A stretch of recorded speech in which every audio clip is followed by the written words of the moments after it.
this back again. All right, so ball's in your court. What do you guys want to talk about?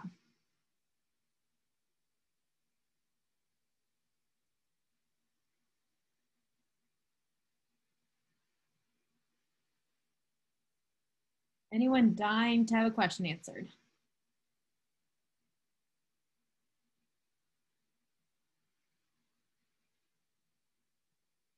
Could you do number 2?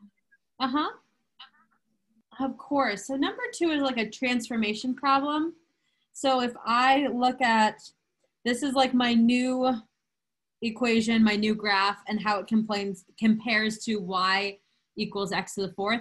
I don't even need to know what y equals x to the fourth looks like. I just want to know what all of these pieces do. So 2 moves it in a certain way, this +1 moves it, and then that -9 moves it. So the 2 moves it by stretching it vertically. So we're going to do a vertical stretch, or what we've been doing when we drew our vertical stretches, we said like y times 2. That's an okay thing. Multiply all your y's by 2. That 1 inside the parentheses with the x moves it either left or right. It's a horizontal shift. And in this case, it moves it left 1 unit. So the 1 moves it left 1 unit. And then that -9 at the end does a vertical shift, and that moves it down 9. So again, I don't even have to know what the original graph looks like. I just know what the 2 and the 1 and the 9 do to my graph. And that's it. Just answer like that. The end. Number 1, Mm-hmm. I'm confused about A. So A, it says a linear function where f of 2 equals 3 and f of 1 equals -4. Remember that f of is always f of x, so those are my x values, and then it's equal to its y value. So this is the same thing as if I just said, okay, well, it's a line that goes through the points 2, 3, and 1, -4. Be careful because I tell you it's a linear function or it's polynomial or it's a parabola. So read the directions on what it is.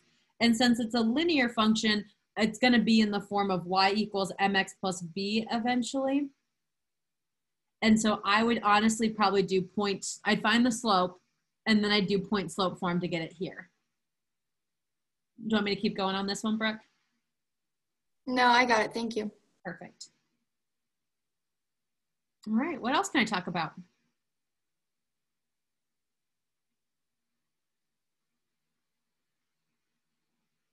Number 5, when we took the quiz, I was kind of confused on how to do that. Good, that's a great question. So if I want to know if something is a factor of another equation, you can either divide it, long division or synthetic division, and see if its remainder is 0, or you can plug it in.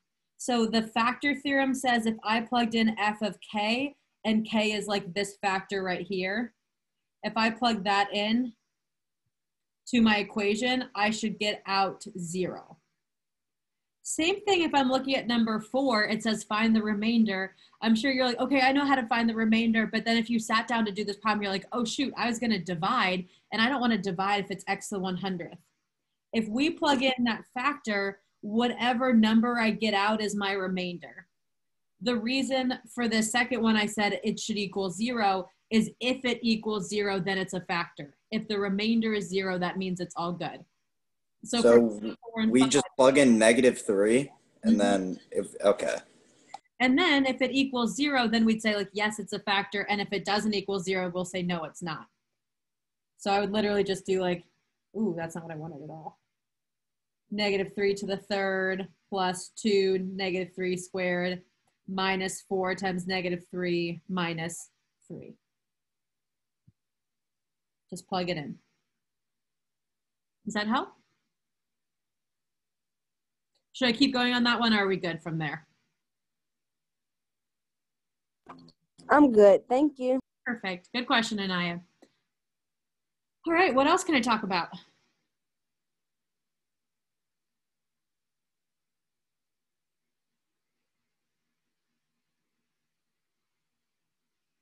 No question is a dumb question.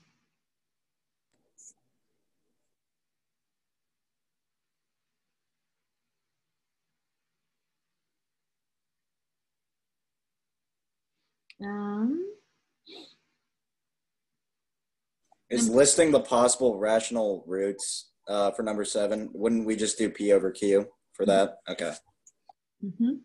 Good question, Jared. And it just says list, so you don't even need to find which ones work. Just list all of the ones that are possible, and then we move on. Now, on number 9, I gave you a hint on what all of those, at least what one of those zeros is.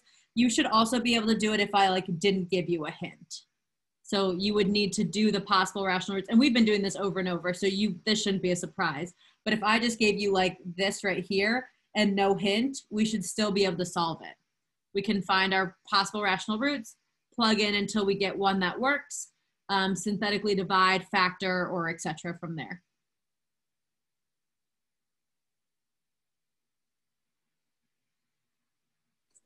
How do you do 11? Great question. We talked about this in my last class, so I'm glad that you're asking. Notice that it's in the no calculator part. So it says no calculator is all the italics. So up to 11 says no calculator, and then below it says yes calculator. Now, my fault for giving you tough numbers on this one. So I personally would use a calculator for this to find the division I'm about to do, but I'm gonna give you nice enough numbers that you can do it in your head on the test. If I'm doing, this is a projectile motion, so I'm throwing something off of a cliff. So I'm up here, I'm throwing it up, and then it's coming back down. It says, when will it reach its highest elevation? Well, if we were in the calculator, you would go find its maximum, right? We'd find its max. In this case, it's a parabola that's turned upside down, so its max is the same thing as its vertex. And our vertex, we know, is where our axis of symmetry is. So what we're gonna use, and I taught you this in section 2.1, we're gonna use the little formula that goes x equals negative b over 2a.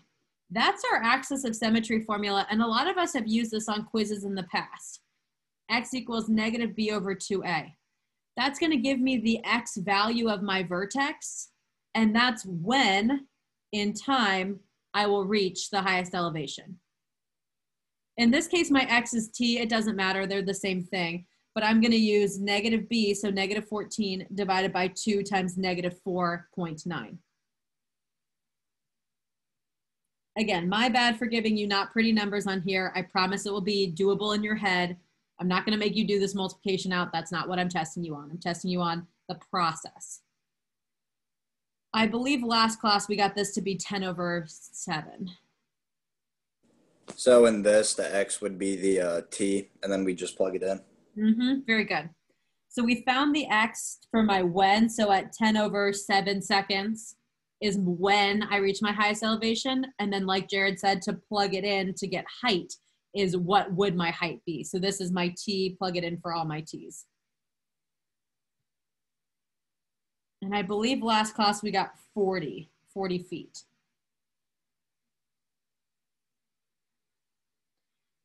Letter C though says, when will the stone hit the ground? What does that mean? What do I need to know for that? How many seconds? How many seconds? Good, so I'm looking for X.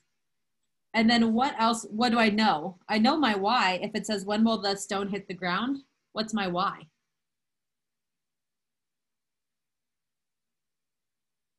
I see you, Brooke, 0.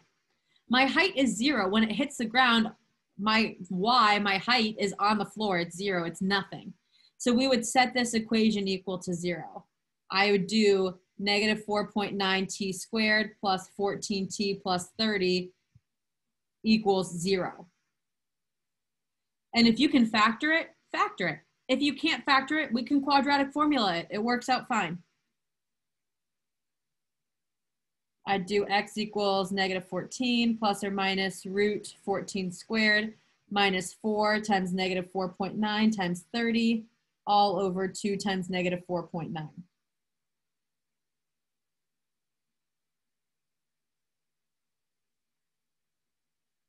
What this is saying is, since this is on the no calculator section, if you just give me numbers without any work, you don't get full credit. I'm not at home with you. I can't see whether you're using your calculator or not. I just mean that realistically. I'm not being pessimistic or crazy. I just am saying I don't know. So what I'm saying is what I'm looking for is this work. I want to see that formula if I ask this type of question. I want to see you set this equal to 0. I want to see you plug 10/7 into this equation. So those are the things I'm looking for to justify to me that you know how to do it without a calculator.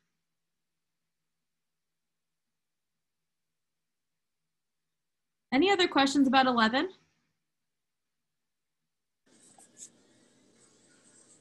No, but how do you, I don't know how to do any of the word problems that are bolded. Great, let's do them.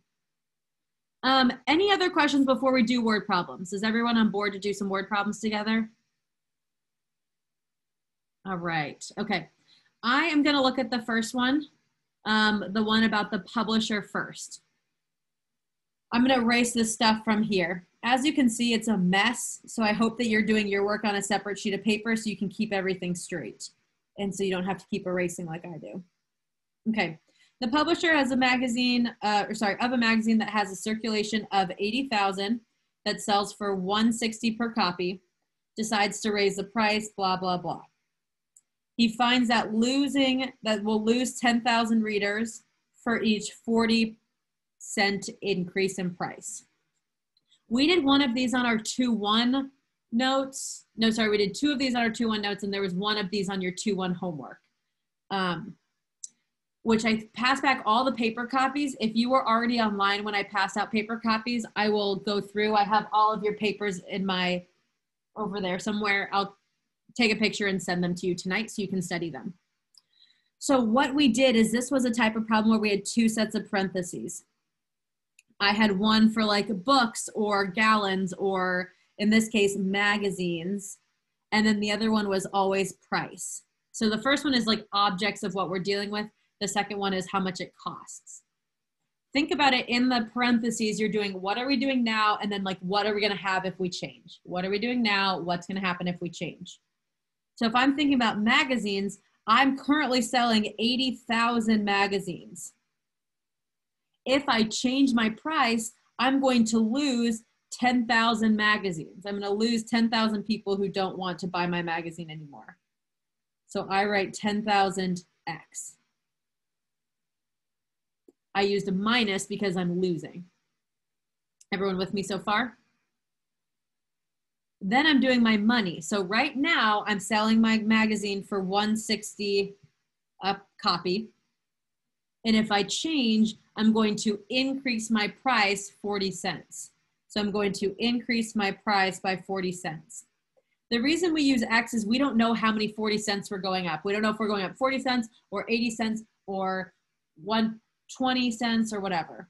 So we're using X. This is a calculator problem because it says we want to maximize the income. If we're going to maximize the income, we want to go to our calculator and find the maximum. If you don't have the equation, though, it's going to be really hard to plug that in. You'll be able to see on your sheets or the answer keys what the maximum would be. So I can pull one up off to the side over here. I think the maximum is going to be at X equals 2. And so it asks, what's my new price? Well, I can't just say 2 is my new price. We have to plug 2 into my price equation to find out what my new price will be. Again, that's on the answer key, so you can also check that out.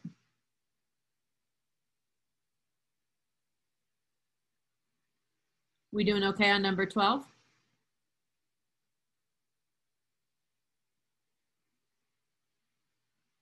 Okay. Shall we keep going? Look at number 13. Yes. Awesome. Thank you for answering. Sometimes I feel like I just talk to myself all day. Coach White, oh wait, never mind. That's okay. What's up, Janae? Well, I was just gonna ask because probably like tonight before or like at another time, I'm gonna erase my answers and try to like redo them. So I was just making sure that it's recorded. So if I do it wrong, I can like go back through my steps. Yep. It is being recorded right now, so you'll be able to see it. Also, if anyone wants to Zoom later tonight, just shoot me an email. I can set something up, even if it's for 5 minutes to check in or if it's for longer. I'm here for you. Okay, thank you. You're welcome. Number 13 says, find the dimensions of the largest picture that can be framed by a 124 centimeter long blue and gold ribbon. So we're essentially looking at a picture, and I want it to be framed by this ribbon. So ribbon goes all the way around it. That's 124 inches, yards, centimeters. So I want to find my length and my width. Is the ribbon in terms of area or is it in terms of perimeter? Perimeter. My first clue that it's perimeter is it says centimeters. It doesn't say centimeters squared. It says we're framing it in this many centimeters. So just by unit, I know this is perimeter. So I can remember that perimeter is equal to 2 length plus width.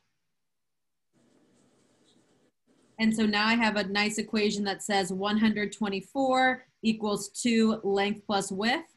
But you're like, well, Miss White, we can't solve it with 2 variables. So we need another equation. We want area equals length times width. I don't know what the area is. I don't know what length and width are, but I can rewrite my perimeter in terms of L or W.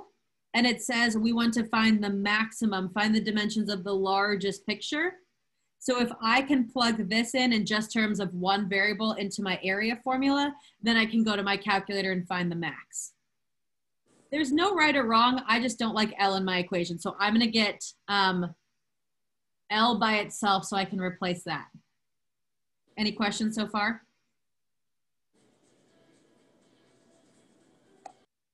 I'm going to divide by 2. That gives me 62 equals L plus W. And I'm going to minus L from both sides. No, I'm going to minus W. It doesn't matter. I just don't like L because I get confused. So I have 62 minus W equals L. That means I get to plug 62 minus W in for L in my area equation. So area equals 62 minus W times W. You can distribute that W through, or you can just plug this into your Y1 equation, and then we're going to find the maximum.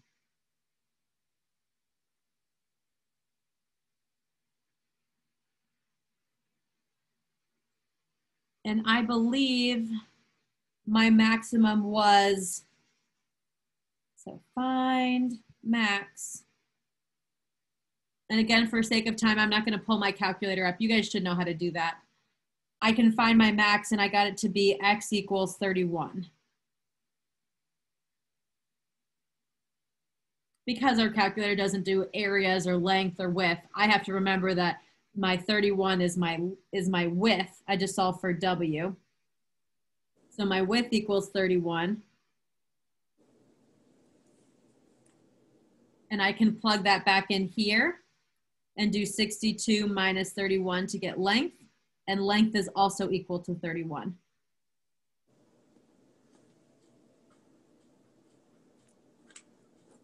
A lot of times these give you the same answer for length and width. A lot of times the maximum is just the square. So if you get the same answer, don't think that you're wrong. That's oftentimes what the answer is. It's often a square.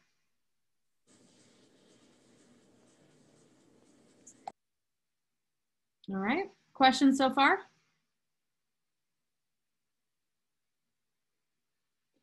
Okay, should we move to 13 or are we still looking at this one?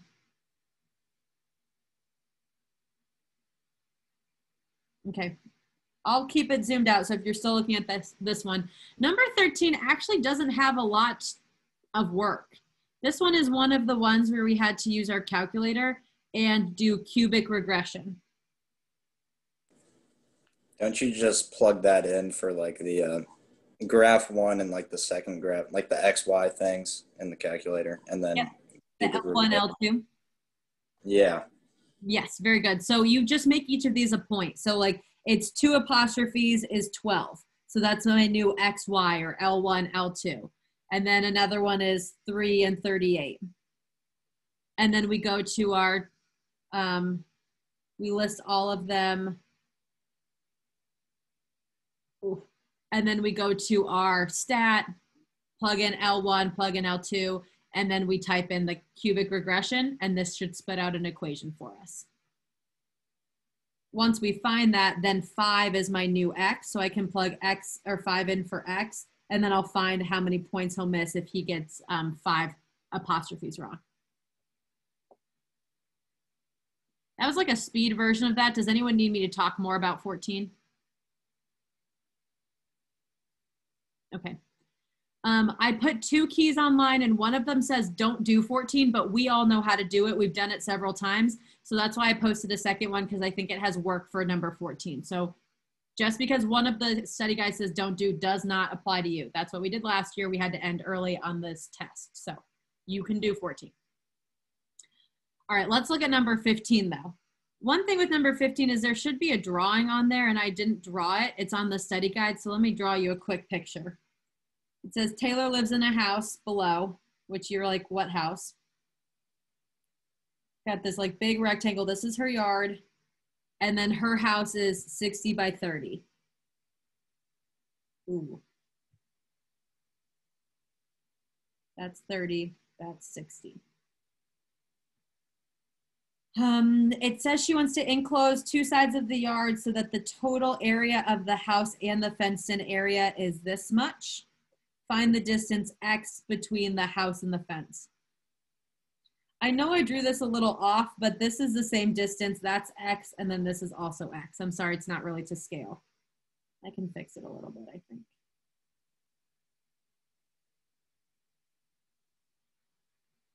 It's a little bit better. Okay, my total area, and we know area is length times width, is this 10,364 feet. Okay. What we know is this area, the sides aren't 30 and 60, they're 30 plus x is like the length or the width. And then the other side is 60 plus x. So my length and my width is 60 plus x times 30 plus x. And that's equal to this big number that I have right here. And then I think the easiest way to do it, you could multiply out, you could move everything to one side, you could quadratic formula, you could factor. I think what's easier is plug this to your y1, plug this to your y2, and find where they intersect. And where they intersect is going to be 58 feet. So you can go double check that when you go plug these in later. I'm sorry for not drawing a picture. I got overwhelmed on Friday making copies of this. Wait, did you say x was equal to 58? I think so. Does that know what you got? No, never mind. I'm good. Okay, okay. Good. I was just looking at my answer key from last year, so I was like, it might be wrong. I can do it again. So I think the hardest word problem we did was number 13, where you had to do 2 equations with the ribbon. I think that's the hardest one. I think number 12, you just have to kind of know what form we need to put it in. Number 14 was just plugging in the calculator. And then number 15, I just didn't draw it for you. I'm sorry, so that might have felt more confusing, but it wasn't that tough. Any other questions on the these word problems we just did, or anything else on the study guide? This is probably a stupid question, but on number 4, how are we supposed to find the remainder? Like, do we have to, because the numbers are so big, like the exponents? Brooke, that is definitely not a stupid question. We talked about this last period too. So number 4, what a lot of you are like, okay, well, I know to find remainder, I divide. So you're like, okay, I can do long division, I can do synthetic. But the minute you see x to the 100th, you're like, okay, well, then I need an x, like 0x to the 99th and 0x to the 98th. And then you have like this long problem for no good reason. What you can do instead, the easier way, especially when you have these obscene exponents, is if you plug your factor into your equation, your answer will be the remainder. So we did that over here for the factor, but we knew that the remainder we were looking for was 0. So like on number 5, I said plug -3 in and we want the answer to be 0. You can plug any number in and whatever answer you get out is the remainder. And that's going to be way easier. I can do 3 times, in this case, it's -1 because it's x plus 1, -1 to the 100th minus 4x, or -1 to the 5th minus 10. Now, some of you might be like, okay, Miss White, that is a little easier, but I still don't have my calculator to do -1 to the 100th.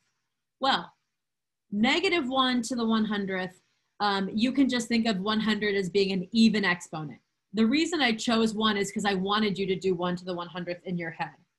An even exponent will always, always, always be positive. -1 to the 2nd is +1. -1 to the 4th is +1. -1 to the 100th is +1.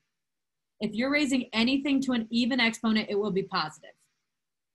If you raise anything to a negative exponent, it's the same sign as what it was. So in this case, -1 to the 5th stays as -1. So now I have 3 times 1, which is 3, -4 times -1, which is +4, and then minus 10, which is -3. That's my remainder. So plug it in.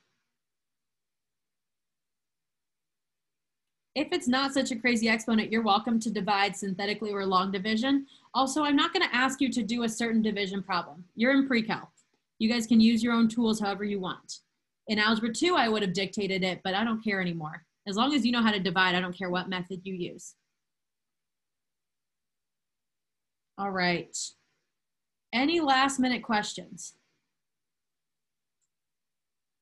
Okay, I'm going to stop my share. I'm going to stop my recording.